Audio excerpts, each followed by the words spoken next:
Assalamualaikum warahmatullahi wabarakatuh. Saya di Padasar dengan NIM 23042144 dengan mata kuliah kebijakan publik, akan membacakan 10 kasus kebijakan publik yang ada di Indonesia. Yang pertama yaitu kebijakan pengendalian impor beras tahun 2023. Pemerintah membatasi impor beras untuk melindungi petani lokal. Namun, kebijakan ini memicu kekhawatiran terhadap ketersediaan stok beras nasional. Analisisnya yaitu kebijakan ini baik untuk menjaga harga gabah, tetapi perlu pengelolaan data pangan yang akurat agar tidak ada kelangkaan.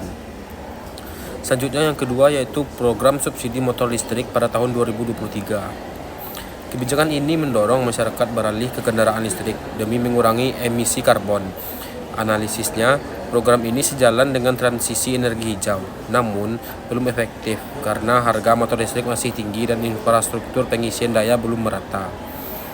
Selanjutnya yang ketiga yaitu pemberlakuan pajak karbon pada tahun 2022. Pajak karbon diterapkan untuk mengendalikan emisi gas rumah kaca dari industri. Analisisnya, kebijakan ini mendukung komitmen Indonesia terhadap perubahan iklim, tetapi perlu sosialisasi dan dukungan teknologi agar tidak membebani pelaku industri kecil. Yang keempat yaitu program reforma agraria. Kebijakan ini bertujuan untuk mendistribusikan lahan kepada masyarakat kecil dan memperkuat kepemilikan tanah. Analisisnya, langkah ini penting untuk pemerataan ekonomi pedesaan, namun masih terkendala masalah tumpang tindih lahan dan konflik agraria.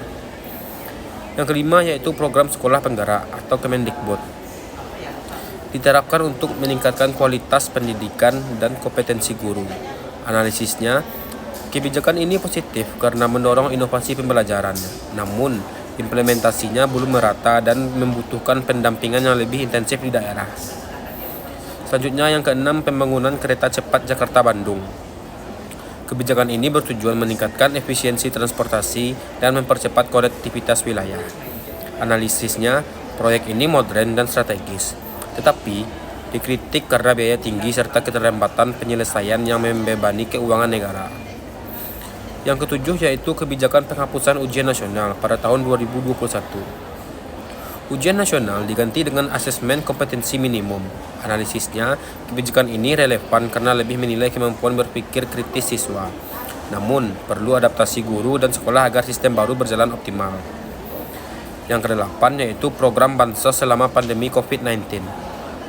Bantuan sosial diberikan untuk meringankan beban masyarakat selama pandemi.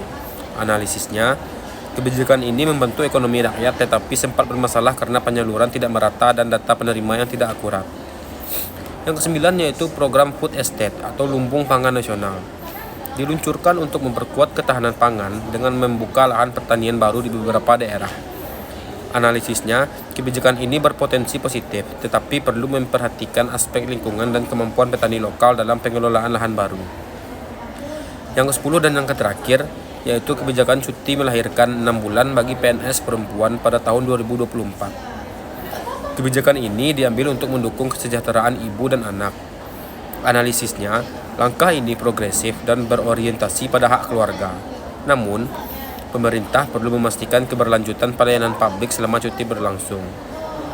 Nah, dari kesimpulannya dapat kita ambil yaitu 10 kebijakan di atas menunjukkan bahwa arah kebijakan publik Indonesia semakin beragam, mulai dari bidang ekonomi, pendidikan, lingkungan, hingga sosial. Tantangan utama tetap terletak pada akurasi data, koordinasi antar instansi, dan keterlibatan masyarakat agar implementasinya benar-benar efektif dan berkeadilan. Sekian dari saya. Assalamualaikum warahmatullahi wabarakatuh.